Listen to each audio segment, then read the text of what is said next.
Hi, hi. I wanted to do a longer video. I don't know how long this video will last. First of all, welcome to my channel.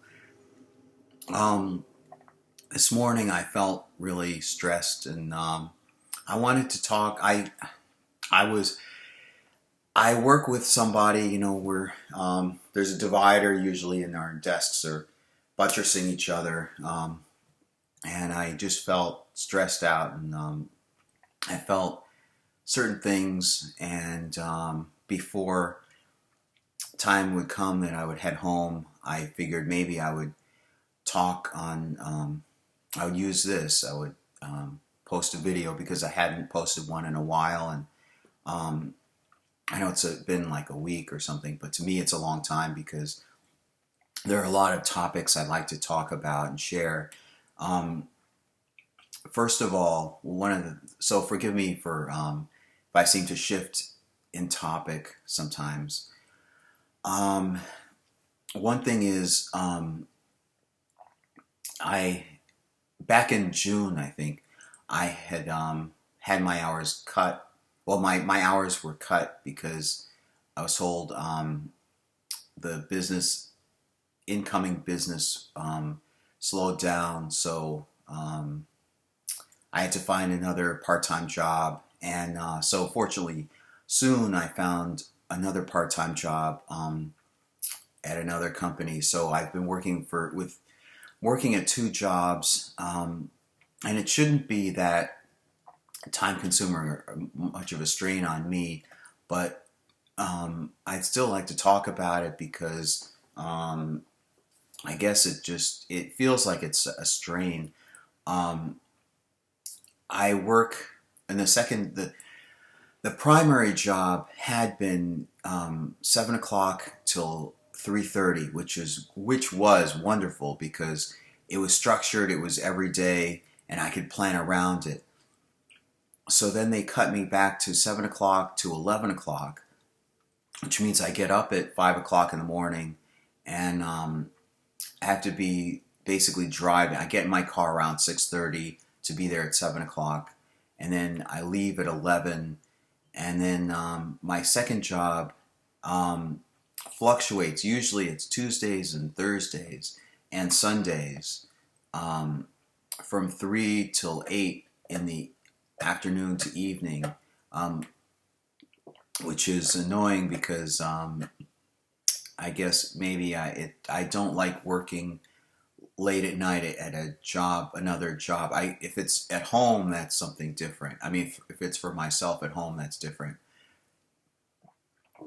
But I um, I just don't like working that way late because I come home and then immediately I want to unwind. So I go. My mattress is right here on the floor.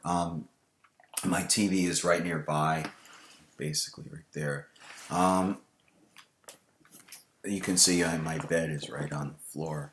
Um, so I lay down and I watch some YouTube videos, and it's about 9 something, could be 9:30 before I know it, and then so I actually start sleeping late, and I'm snacking, and maybe that's doing a toll on me. Um, and I want to talk about all these different things. I want to talk about the Torah, with the Bible and Jewish Bible, and I want to talk about all sorts of things. But I've for a long time I felt stuck in life. Um, I feel like, in some sense, like circumstances, or whatever. Maybe this is just my own bias, but I feel like I've been taken advantage of, and like um, I mentioned sometime, maybe I didn't mention sometime back, um, around 2014. My mom owned the house, but the house was condemned and we were forced out anyway, and I had to leave stuff behind. And then in 2018, same year I had the stroke, there was a new group. We moved into a landlord had a property owner had stepped forward and let us live in one of the properties there, and then he died shortly afterwards in 2000. This was around 2000. This was after the first move, and then a new family came in and wanted, and there was nothing in writing, so my mom was kind of struggling with stuff. She would die within a week, something like that, after we heard from the new landlord inquiring about what's going on here and so forth, because we hadn't been paying, there wasn't any rent assigned. We were just living there under the auspices of the former landlord. In the midst of that, my mom dies, and so I have to. I had a month of November to celebrate my birthday, and then December 1st, suddenly I found out that I have to move 40 years worth, because I was that's about how old I was, and my mom kept a lot, and we grew up. We built up quite a bit, and every time we moved, we would take all of our stuff with us. So plus some her stuff too. I had to figure out how to move all that, and I was stressed. And I remember going some days without eating because I just didn't have the time to be able to find food, get food. And it was very stressful, and I feel like nobody was helping me. And I remember I remember reaching out to a family member, like a distant family member, who I remember calling him and not knowing that I had to move. I remember just after my mom died, I remember calling him and telling him, well, the funeral service will be soon, because by that point I had known when the service was, and then he wasn't in touch with us even to know that my dad had also died some years earlier. So I figured that, well, anyway, I was hoping that he would, he asked how I was and so forth, and I was hoping by his friendly voice that he would, that this may open up at least something, some kind of contact with a family member. So I probably said in earlier videos, I had only known my dad, other than my mom, I'd only known my dad, and my mom would tell me stories about family members, cousins and so forth, and I didn't know anybody else, and I had met my uncle once or twice, so I was hoping this would be an opportunity for him to talk with both of us, to be able to talk and commune and build up something. So then about a month later, I guess, I find out that I have to move everything out, and I was in a panic, and I must have told him about it. I must have texted him about it, and then he said, well, I think I have somebody who could be able to help, and that raises my hopes. And then he said, like, give me 24 hours or contact me tomorrow. So I contacted him tomorrow by texting, and he said, no, he's something like he's on a plane trip. Give him another day. So I gave him another day. Then I contacted him again. I don't remember what happened, but it became like just contacting him and either getting, sorry, can't do it right now, or just busy, like no answer. So I gave up, and time was running out. I had 30 days in which to move. So so that's one of the issues that that's one of the issues. I'm seeing a therapist now. I started seeing a therapist. I started going to therapy. I sought out therapy around 2019, or I think it's probably more like 2020, because I myself had started working at Hutchings, and that might have had something to do with striking out the notion of seeking therapy for myself. I'd gone through several therapists, and the first one was in New York City. I figured if my insurance covers the state of New York, I should go around and find good quality therapy. And that didn't work out because it was a video. Was I didn't have a chair to sit on. The computer was propped up on a table or something, and I was standing up. And so I every session I seemed like I was just talking anxiously or whatever. It probably came through, but she recommended finding somebody local. So I find somebody local um, whose office was right down the street, and it was nice. And I thought she was kind of attractive, admittedly, and um, but I specifically wanted a female because I just knowing my past, I um, I feel more comfortable talking with women rather than men. I mean, I can talk either way, but especially at a younger age, um, I felt like they were like a motherly type, or I just warmed, I felt more comfortable talking with women, especially nurturing kind.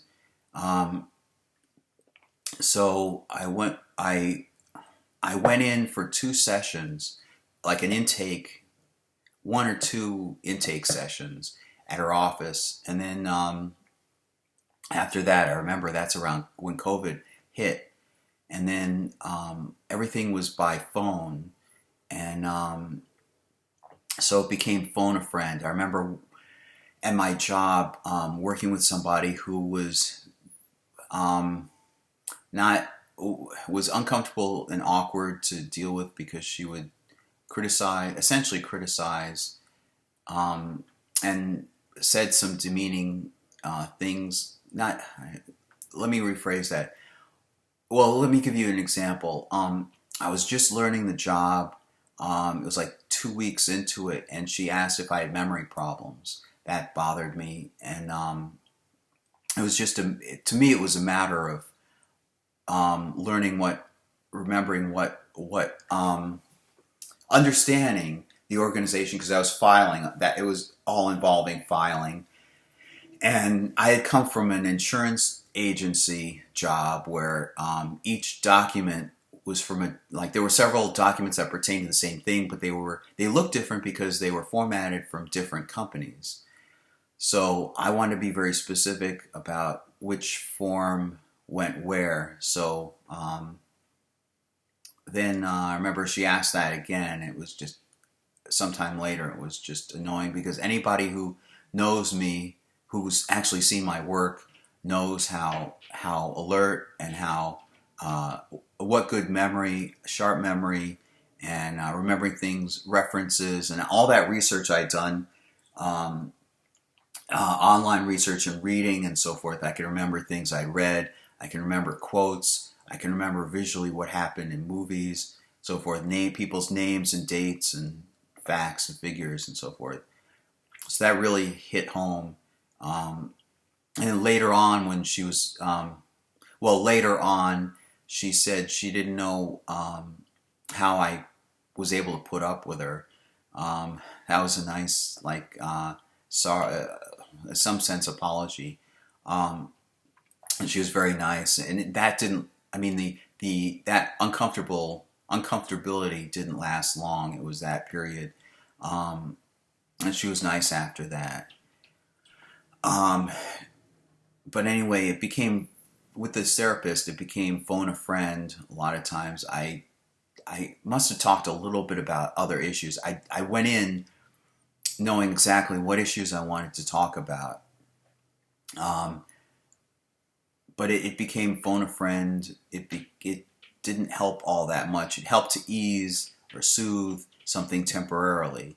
But I'll mention some of the issues I wanted to talk about. I wanted to delve into with her. The lack of contact with relatives and feeling alone and feeling abandoned.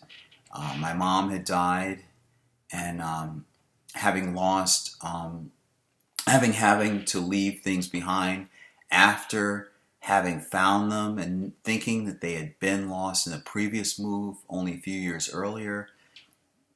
There was a whole collection of UFO books. I grew up on UFO books. These weren't like child's books. These were adult books that about research into UFOs and sightings and so forth. And I'd grown up with them. And I took some, but I left some behind. And there are a few that are worth a lot of money on eBay. And I wish I hadn't done that. That's one of my mistakes in life. And a feeling an issue I'm still going through, I'm still struggling through, which is feeling stuck in life and feeling like I'm not going to be able to accomplish what I wanted in life. And that Madonna movie project I had mentioned in a prior set of videos relates to it. And in other words, thinking that people would see me as somebody who's washed up and just doesn't have much of a job and doesn't have much of this and doesn't have much of that. But internally, I have a lot of potential, and I'm very smart.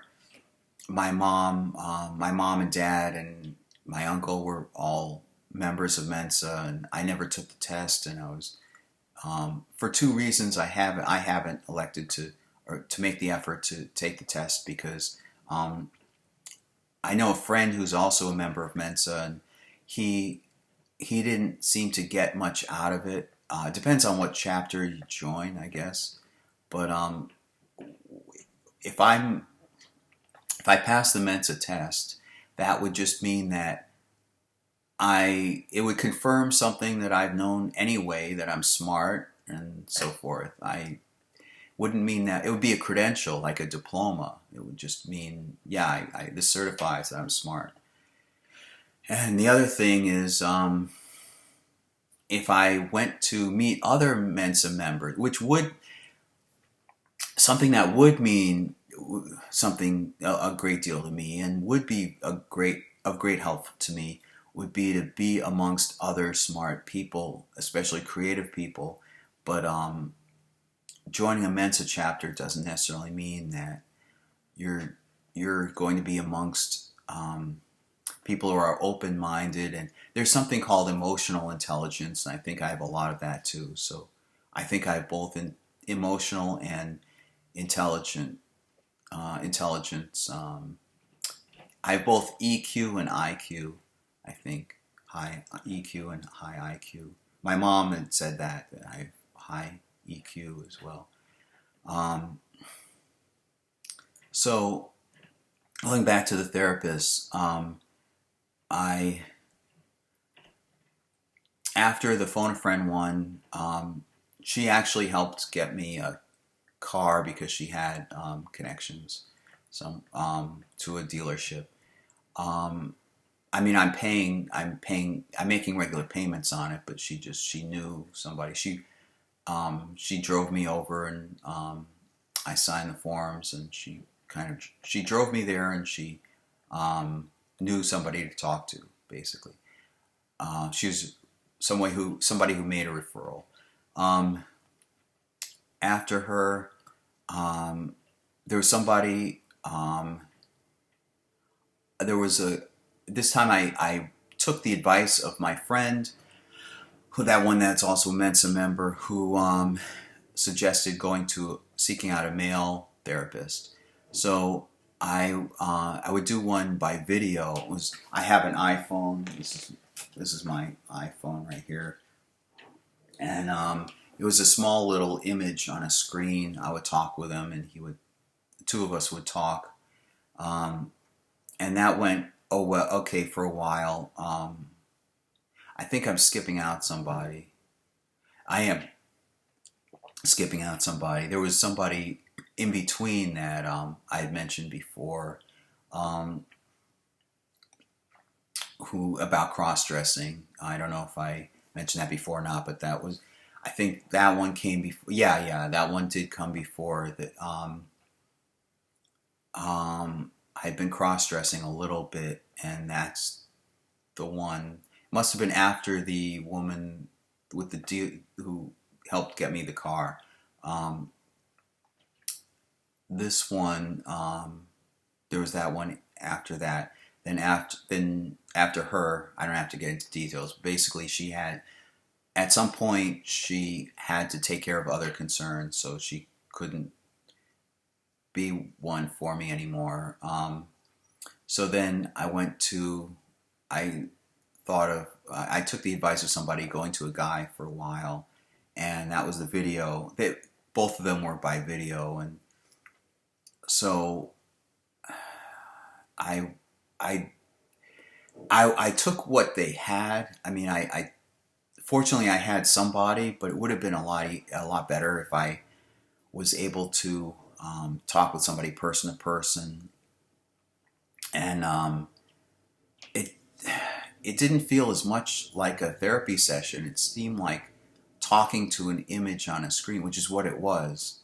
Um, and Then the guy got promoted, and then there was a woman who he referred me to a woman, and I was talking with her. The same thing, a little video screen about this big, and then somewhere in there. There was somebody who was more like it was somebody who stepped in and helped me formulate and update my resume. It wasn't really much of anything else. Um, then So I really haven't had much. Then there was somebody that was just bizarre. I had for 3 days. She like came up with some suggestion of a diagnosis right away, which is completely off the wall. In fact, it was so ridiculous that I was so perturbed by it and just amused, so, excuse the expression, weirded out by it that I contacted somebody from Hutchings who was a coworker who knew me pretty well, and he laughed and he wondered how this person got an education. So that's how ridiculous it was. But so so now I specifically left this one, and the one who stepped in after the male therapist. And I said I want to see somebody in person. She evidently hardly anybody is seeing anybody in person. It's all just about all telehealth. But there is, hopefully this one will work. And I met with her in person, and so we have appointments she wants one every 2 weeks. So, excuse me. And we'll see how that goes. And then that gets to my work schedule, where I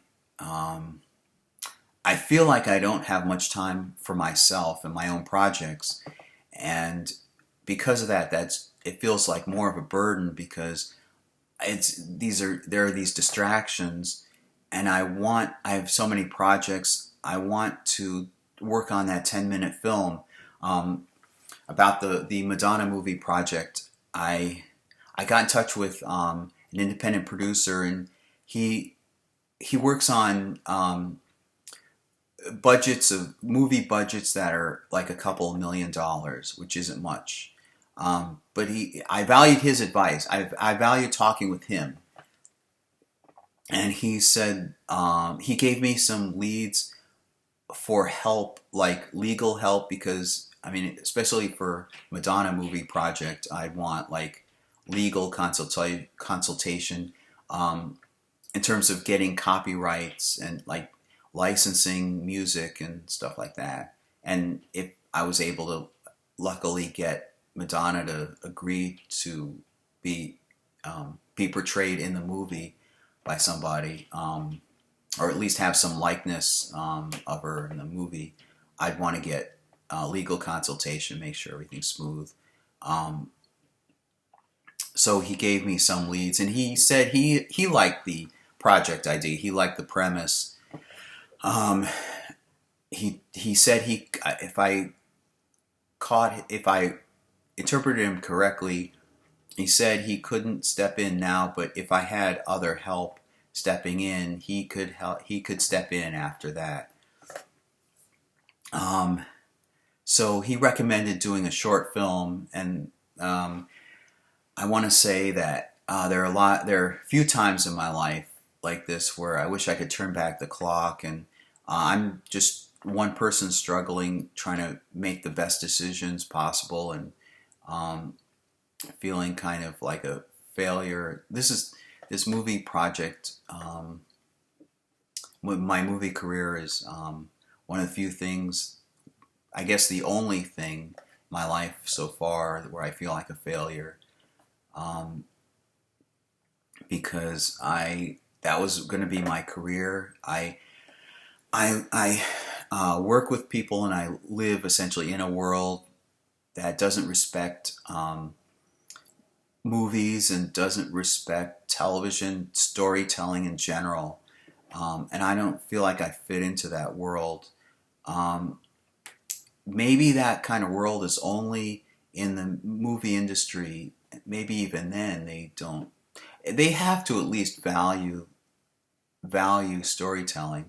I want to upload soon. I want to upload a video, create and upload a video about the value of Star Wars and why it's underappreciated, even though people know about it or they've heard about it. I don't think they really know how important it was and still is. Important how important it has been and how important it still is. Um, so there's a mix of different things. I guess I covered some of what was getting me down this morning and making me feel frustrated. Um, I'm in an apartment building where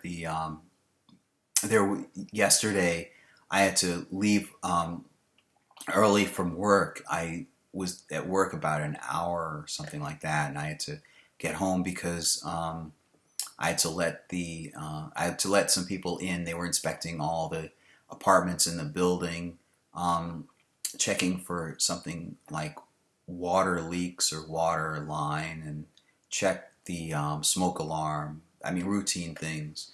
Um, so I had to be home. Fortunately, that happened because later on I had to work at my second job from 1 till 8, and maybe that played some part in making me feel down and like my time was being eked out of me. My energy was being eked out of me.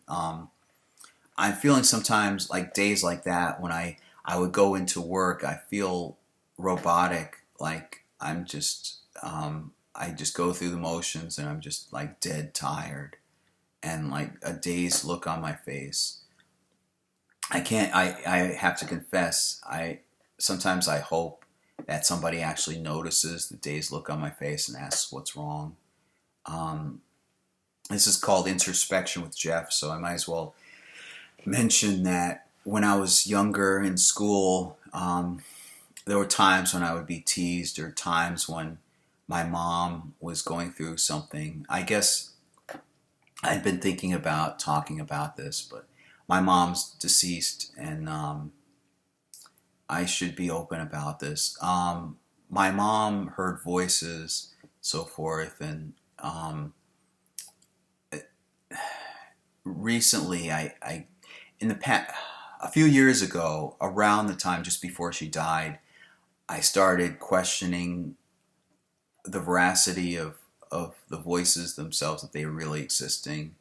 Um, all right, there were no voices. There were little things that, in retrospect, I can connect to the voices.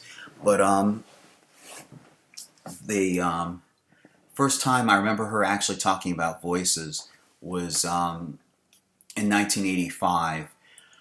Um, we had lived in Canada. Actually, I was born in Boston, and my mom took me about when I was about 5 or so. I guess leaving my dad for whatever reason. I can guess as to why, or speculate as to why. It probably relates to the voices too, maybe. And then we were living in Canada, and she taught me my last name, which I remember how to spell it. Is not my real name, and I've seen my birth certificate, so it is legally not my real name. And my birthday, I found stuff from Canada from first grade, and it listed my birth date as something different than what I know it to be. And then we had to move. We moved to Bingham, Albany, I think, for a bit, and then Binghamton, and we settled in Liverpool, New York, and then in Wetzel Road, and I went to Wetzel Road Elementary School, and then fourth grade, beginning of fourth grade, that would have been 1985, October 1985, I moved. I think that was October 4th.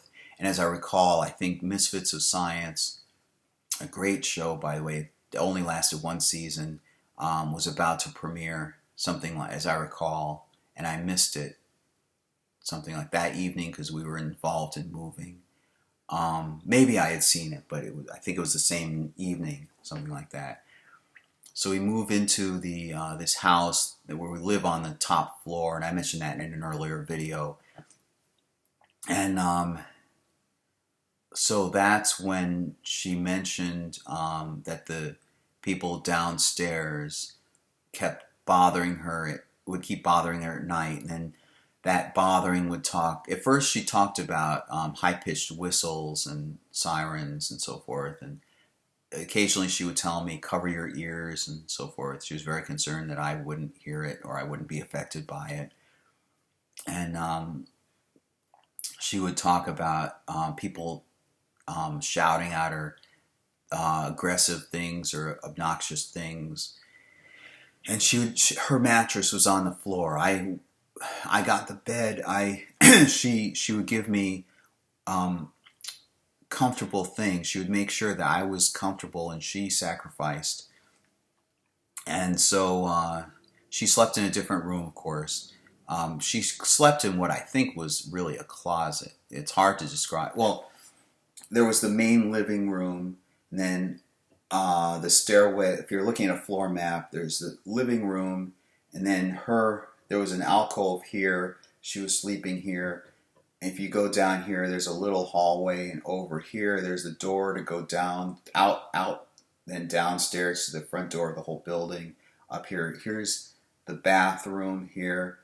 If you go this way, there was another room here that was the kitchen, and there was a curtain hung up with the kitchen area here, and then there was a window and so forth, and my bedroom was right here, so there was a curtain. So I was technically living in the kitchen.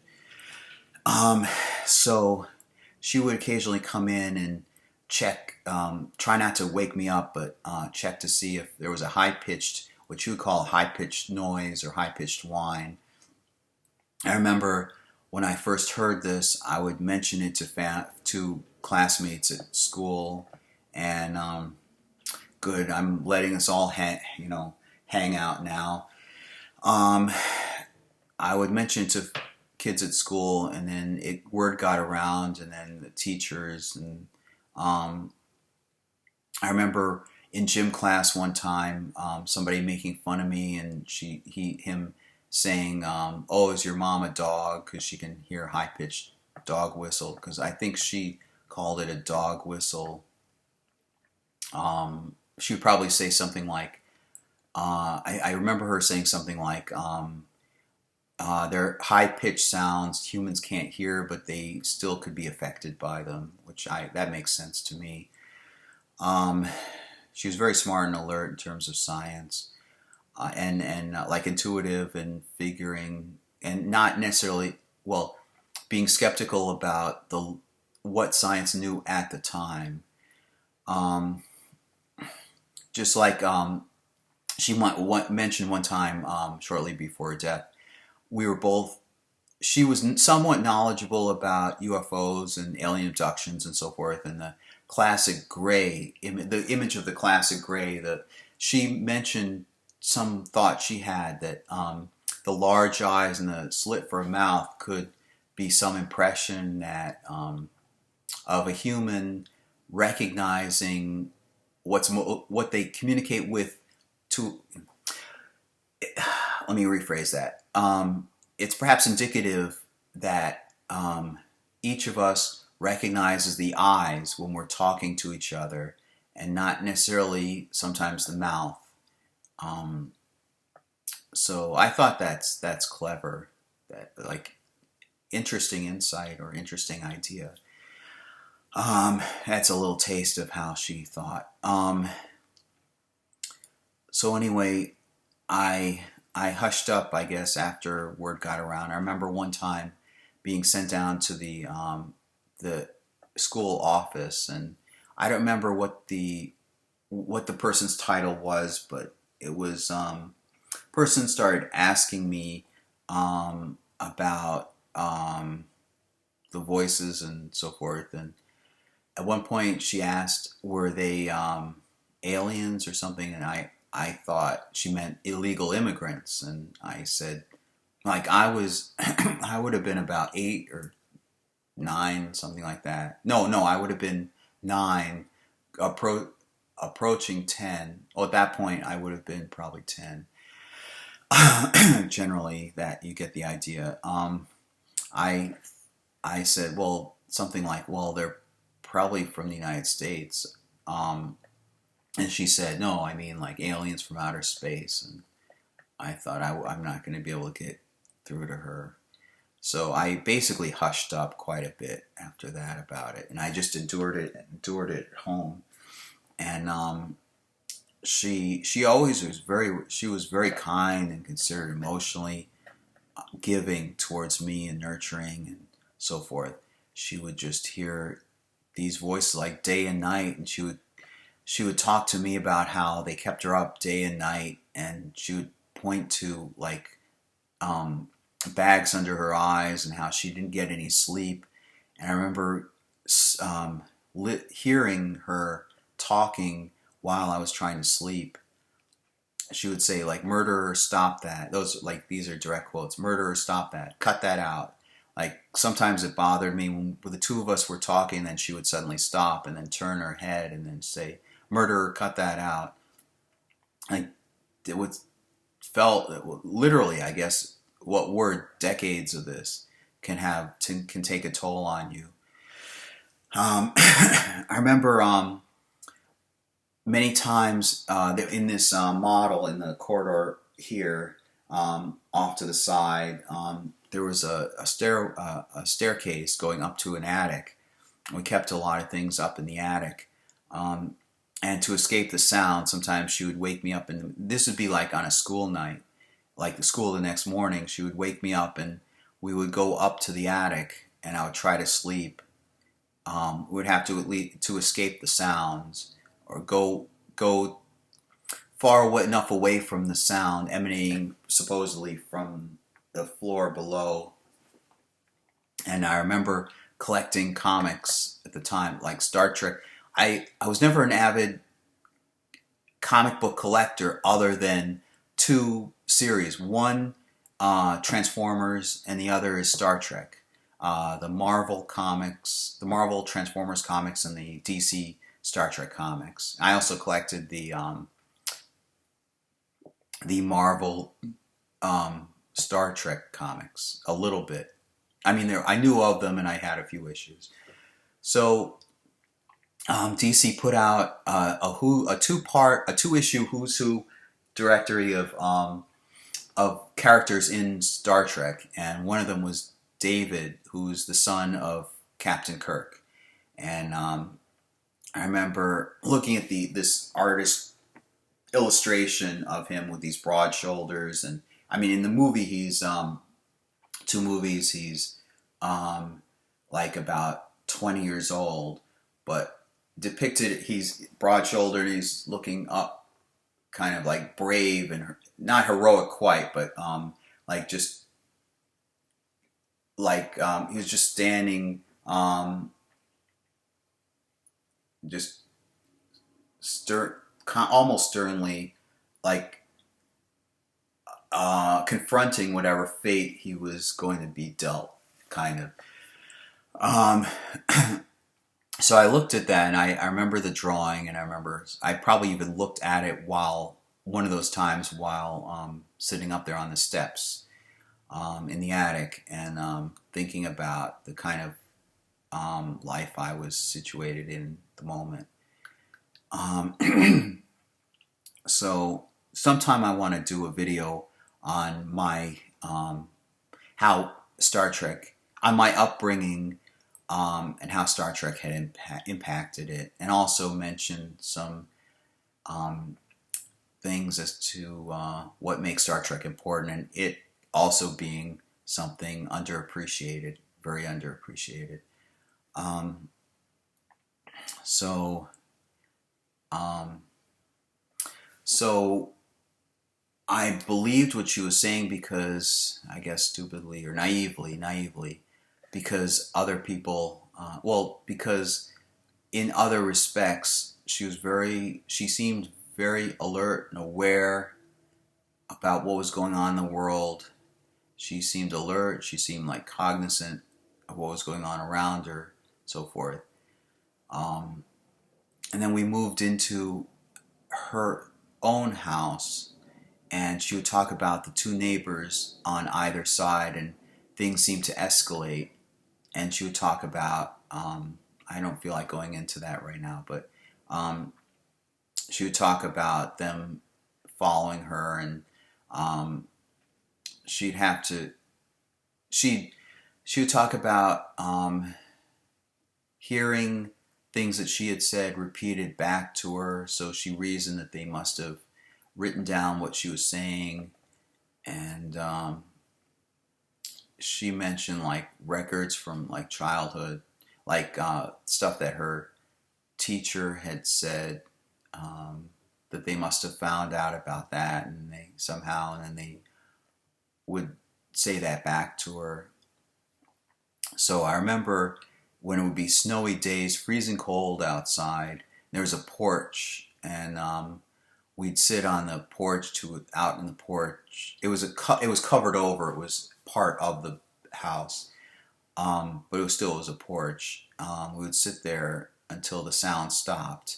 Sometimes we'd actually go outside and walk all the way out into the park to escape the sound.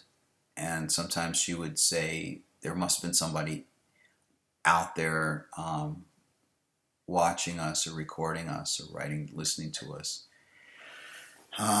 So then after that, the house was condemned for, there had been black mold in the house that she tried her best to cover over with cellophane. We moved in when I was halfway through sixth grade, and in 1988, like January or something, 1988.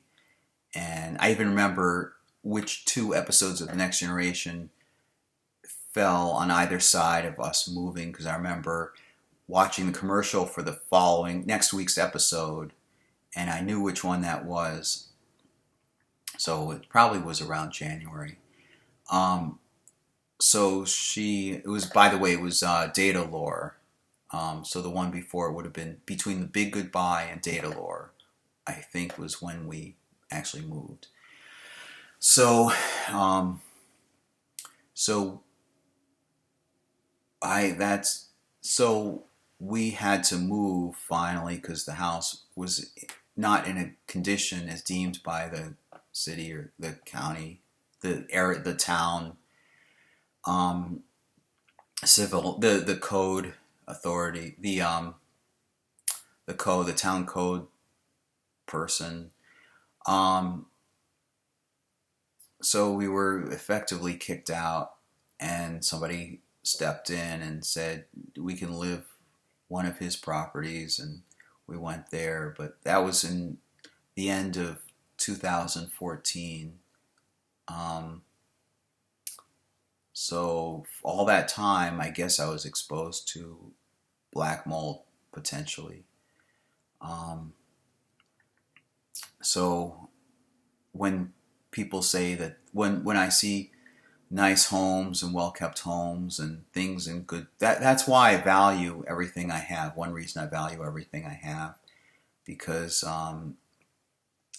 I don't know how much stuff we were able to take in Greyhound buses from Canada, and I can't remember before about age 6 or 7. I can't remember anything, and I value what I have, and I take excellent care of it.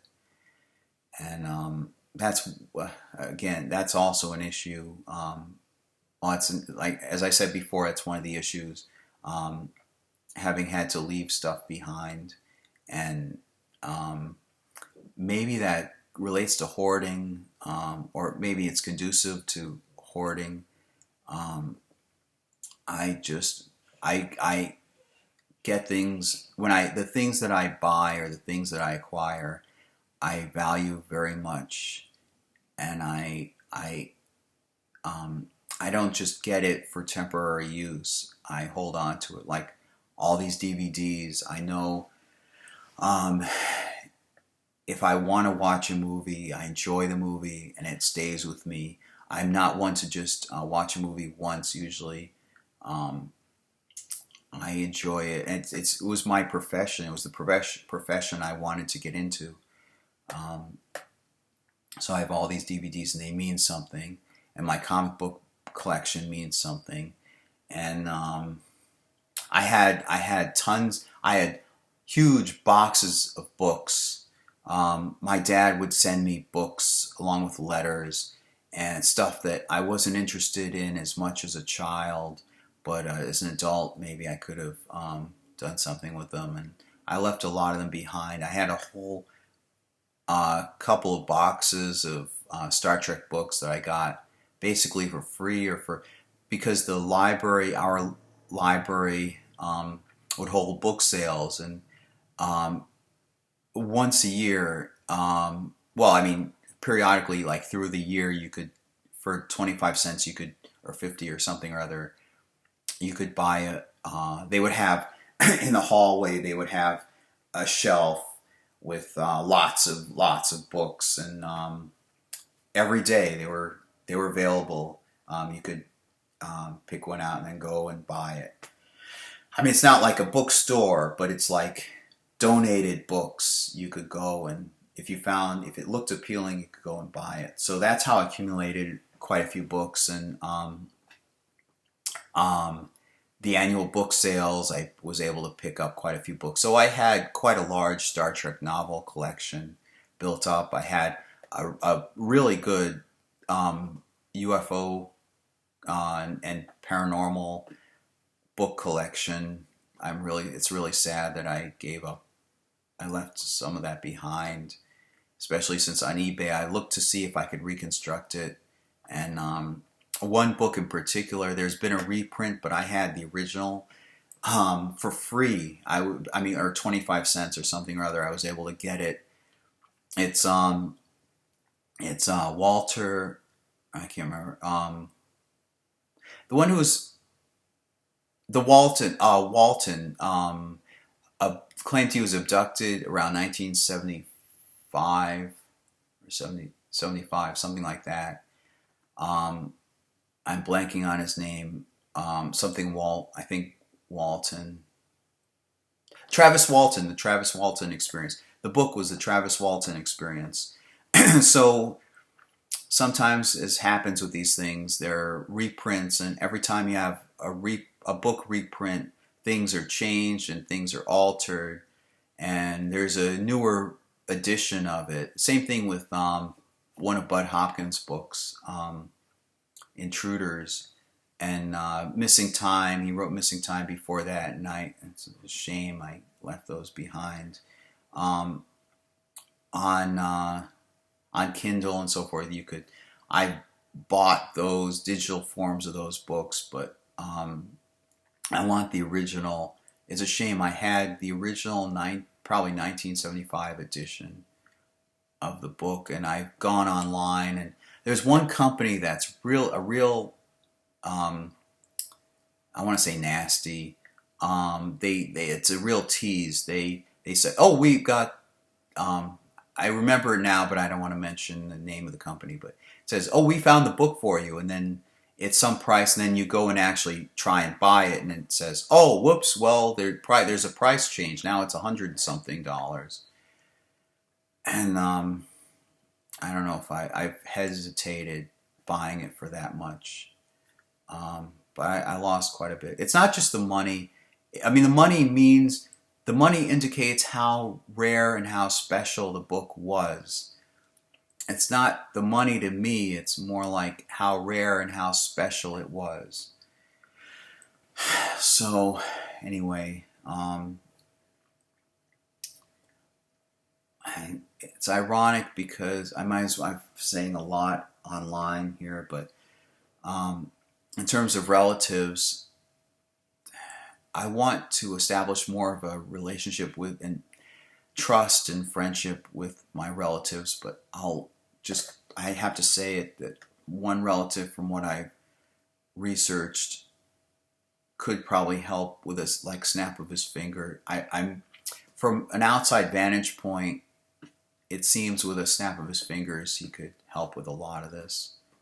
Um, but that takes time, letting him know me better, and with all my relatives, it feels like there's one there's one family member that I contacted by phone maybe a year or two before my mom died, um, and he was kind, and he actually talked on the phone for a little while, and I remember um, there's a family. I mentioned the family member before that I reached out to just after my mom discovered my discovering my mom passed away and having had the services set up.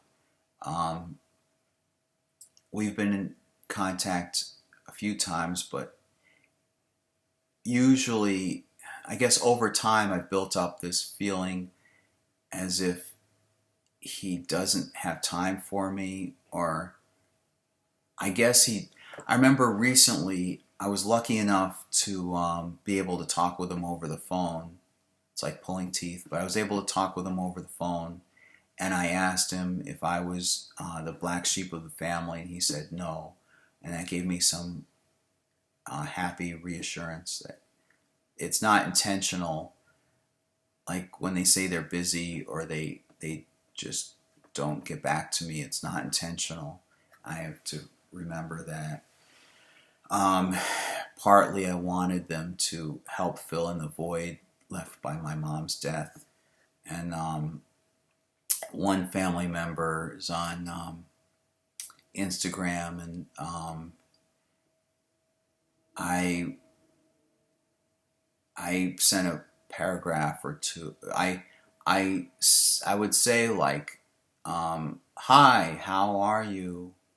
Or I wouldn't even say hi, how are you? I would say happy whatever it was, happy birthday or happy Thanksgiving or something. And sometimes she had sent replied back, um, and it's um, so I was in the hospital somewhat recently, and I texted her and asked, what's the best way? I don't want to, with any of these people, I don't want to overstep my bounds. I don't want to make them feel comfortable. All I'm asking is that I have some relatives that I have some contact with, because otherwise I'm the only one I'm the only one of the whole family living up here, and it can become lonely, and um, I feel like Spock in Star Trek, or Worf in Star Trek: The Next Generation, like being the only an orphan, being the only one of my kind, and not having anybody else who's like me. I figure family members would have some genetic connection, and I've noticed some traits I think I share with these family members, and it would be nice to actually talk with them because I can't bring my mom back, and maybe I haven't sufficiently grieved. I don't know about that. It feels like I grieved enough. I mean, um, I accepted it for what it was, and she had been getting older for some time. And although I suddenly discovered her dead, I'd somewhat been prepared for some time when it would happen. That's why for a couple of years before that, not knowing it would happen, of course, I took video of her talking. Maybe I'll share some of that. Um, I had enough forethought to do that. I'm glad I did. I haven't gone back to those a lot of times, um, maybe once a year for a little bit, sometimes just to show somebody else. Um, but it would be nice to talk with somebody who was familiar with her, who's familiar with our family history. And it feels like I'm not even part of their family. That's why I asked if I was like the black sheep, considered the black sheep of the family. Um, Maybe they're very busy. Maybe they don't talk with each other. Um, so I started writing a memoir about it called A Fractured Family, but maybe that's inaccurate. From my perspective, it seems like a fractured family.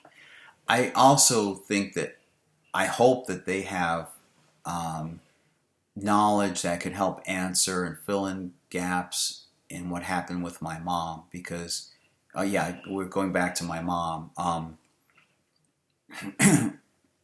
Um, it was moving. So we moved out of her home because it was being condemned for unsafe living conditions. The roof was really in awful shape. I remember there were holes and rain would actually come through, and I remember this awful thing where squirrels would get into the house and just I'd chase them out, but it felt embarrassing and awkward and uncomfortable is the best word for it, to have the squirrels coming into the house. Um, and so we moved into this house living under the auspices of this landlord, and it was at that point where she said that she's still hearing these voices from the neighbors, and at that point that made me question and doubt and wonder if it was all internal to her. And so I pointed out the this website that identifies what family members are living in each house, and she said something like two males or something. It didn't fit whatever she was describing in her voice. Whatever voices she was describing didn't fit what the occupancy list, what the website gave for the occupancy list. So she questioned, oh, and then later on, sorry, she went back to the same routine where she would say the neighbors are bothering us again. I can hear the two males or an aggressive male and so forth. I started seeking out help for her, and I remember I sought out like some social services agency to come check in on her, and the lady came in and met with her and talked with her about something about Medicare older age or health assistance or something. But she was careful not to reveal why I called her. So that I remember, like within a week of that, my mom died, and she right up until like a few days before. I remember this friend. Remember the Mensa member friend that I have. He was just with her. She was wanting to deliver. She was wanting to get a stamp and put it on an envelope and mail it out, and something to do with that. And he was with her just casually, and he was surprised that she was coherent. And yet, just after that, it was like a day or two after that, she was dead. Um, so anyway, it's now 1:45 p.m. It's Thursday. It's about an hour exactly. Maybe I've talked for quite a bit. Um, I just have this concern that I won't amount to anything. I mean, I won't have, with these projects I have in mind, just won't come to fruition. And really, in some sense, my life wouldn't achieve what I want it to achieve. So maybe I'll make another video, but I've been talking quite a bit. I'll stop, and you can see me next time. Thanks.